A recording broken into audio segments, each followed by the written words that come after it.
Bom, eu só queria fazer um vídeo. Hoje é 24 de dezembro de 2016, véspera de 25 de dezembro, quando a maior parte dos ocidentais comemora, né, o Natal cristão, né, cujo significado é o nascimento de Cristo. E é óbvio que eu gostaria de deixar a minha mensagem baseada na minha relação com o Natal, né, baseado na minha instrução dentro do catolicismo. Eu nasci numa família de católicos, portanto eu recebi um mínimo de instrução ali. E ao longo do tempo, né, passando por uma fase ateísta e teimosa, né, eu graças a Deus tive o bom senso de, antes de contestar e antes de acreditar que o cristianismo é algo vazio e precário, eu decidi verificar as coisas. Então, antes de aquele conselho do Olavo de Carvalho, antes de saber o que é, eu fui saber se é assim como eu estou pensando, né? Então é óbvio que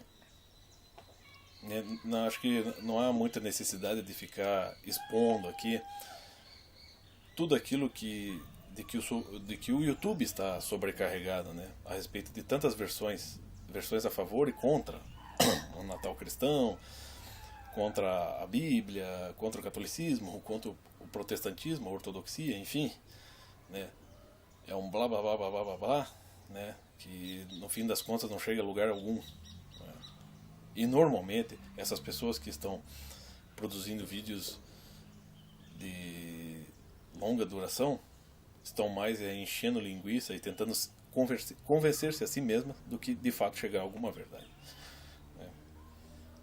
A verdade ela não é simples, mas ela é sintética, ela é compactada. Nós temos que descompactar a verdade para descobri-la e não nos alongarmos numa verborragia para chegar à conclusão de que o cristianismo não vale nada, né? A questão do Natal, bom, existe aquele famoso documentário que chama Zeitgeist, um documentário muito mal feito, diga-se de passagem, e que na tentativa, na primeira parte, existe uma tentativa de tentar impugnar o cristianismo, né, comparando o nascimento, morte e ressurreição de Jesus Cristo com culturas anteriores. Bom, a questão é a seguinte: se a gente busca, que nem no meu caso, tratei de abrir livros e me instruir, né, e buscar a verdade, pouco importa se a verdade vai me agradar ou não. É óbvio que a gente vai entender que a ideia, né, esse fato, né, de que existe a cultura que se dirige para o significado da nascimento, morte e ressurreição, né, dentro de todas as culturas religiosas, né, dentro das tradições todas, desde as mais remotas, né, até pré-teológicas, até as mais recentes, vamos dizer, as últimas manifestações oficiais de tradição. É óbvio que a ressurreição está presente, né? Ela tem um significado, né? E vamos dizer assim, no cristianismo não seria diferente, né?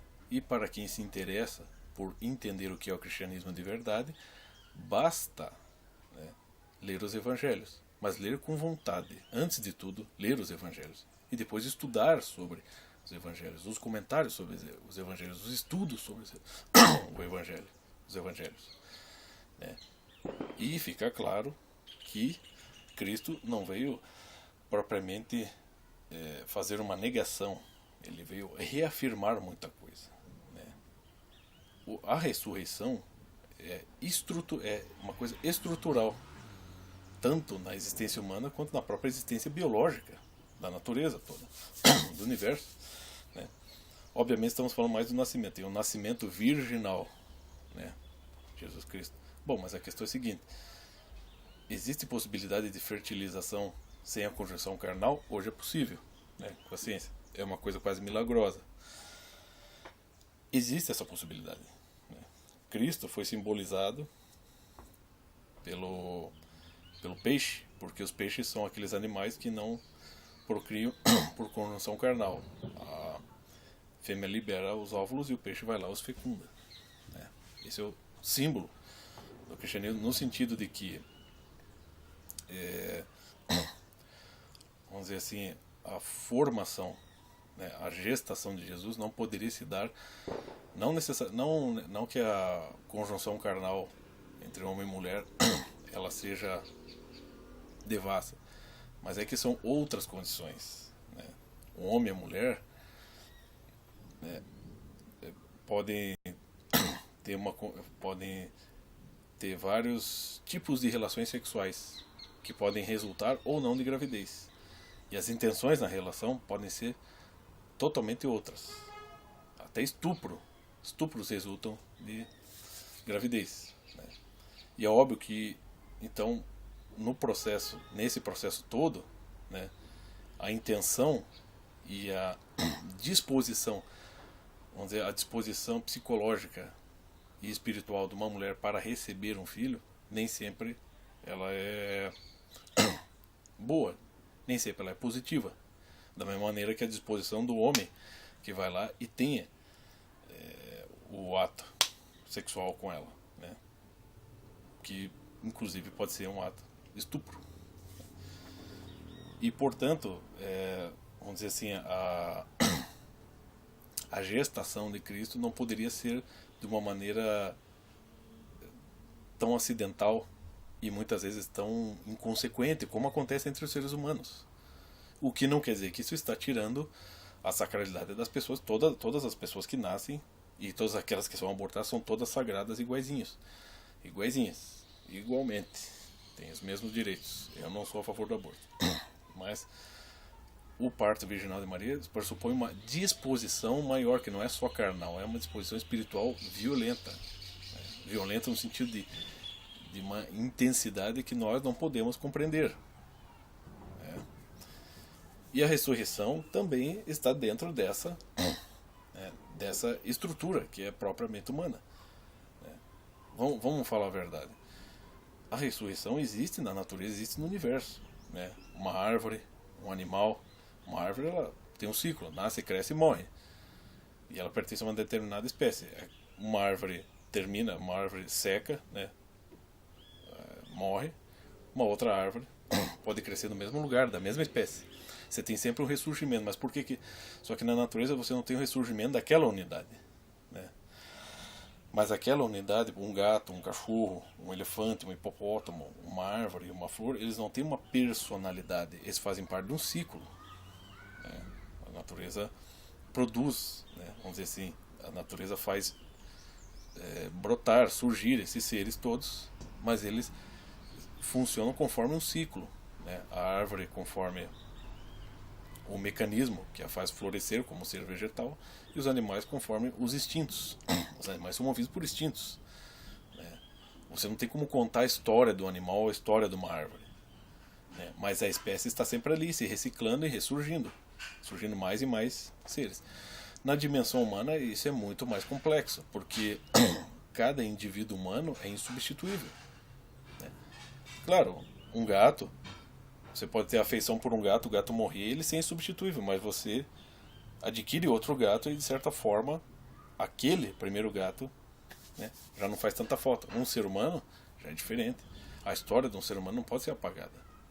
Toda a história, todo ser humano tem uma história, e na medida em que ele vive e completa sua história na hora que ele morre, aquilo já está na eternidade, aquilo não tem como desacontecer, né? Porque ali, por aquele corpo, flui uma alma, flui um espírito, que não tem como ser medido pela tecnologia, né?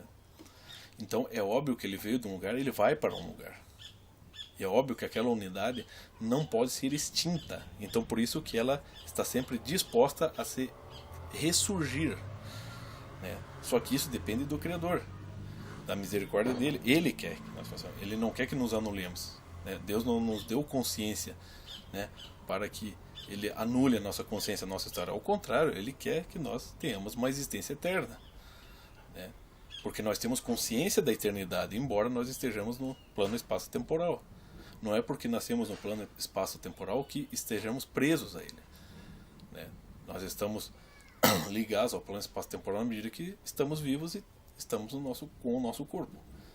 A partir do momento que morremos, a nossa consciência ela se desliga do corpo, né? Não da existência. Então, essa é a diferença, né? E o próprio nascimento também tem esse mesmo mecanismo. Assim, aquele grande cientista alemão Theodor Fechner dizia que o morrer e o nascer são parecidos. Por exemplo, o nascimento, a existência nossa, da nossa unidade, ela antes de tudo já é uma possibilidade que é provida pelo divino, né? No hinduísmo é assim: se nasceu uma pessoa, porque já existia a possibilidade dela nascer, ela estava ali, né? Dentro de tudo aquilo que é uma causa, né?